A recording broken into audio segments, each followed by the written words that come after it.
Основниот суд во Кочани одреди 30-дневен притвор на сопственикот на агенцијата за обезбедување Рубикон Александар Нацев, кој се терети за тешки дела против општата сигурност. Нацев е осомничен откако обвинителството ја прошири истрагата за пожарот во дискотеката Пулс, која вработените во агенцијата биле задолжени да ја обезбедуваат кобната ноќ на 16 март. Агенцијата работела без склучен договор со сопственикот на дискотеката, а прекршени се и неколку членови од Законот за приватно обезбедување. Не постоел план за обезбедување, план за евакуација, ниту е направена безбедносна проценка. Не се водело грижа за преполнетоста на капацитетот со посетители, биле пуштани малолетници, а не било спречено внесувањето на пиротехнички средства. Премиерот Христијан Мицковски побара случајот да не се политизира. Обвинителството постапува согласно истрагата.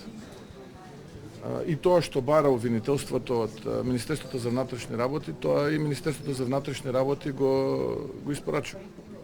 Така што тука не треба никој не треба да има дилема. Тоа што ќе каже и секој кој што е одговорен согласно јавното обвинителство, Министерството за внатрешни работи ќе постапи така. Така што да ги оставиме да ја водат истрагата. Според опозицијската СДСМ, Нацев е жртвено јагне. Тоа не е правда, почитувани, тоа е неправда. Селективни апсења и жртвени јагнења не се правда.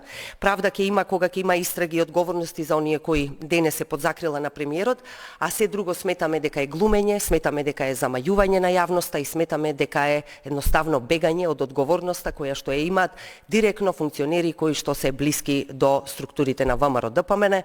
Врз основа на судска наредба за вчера е извршено претрес на локации во Скопје и Пробиштип, како и на автомобилот на Нацев, при што е одземена документација и електронски уреди.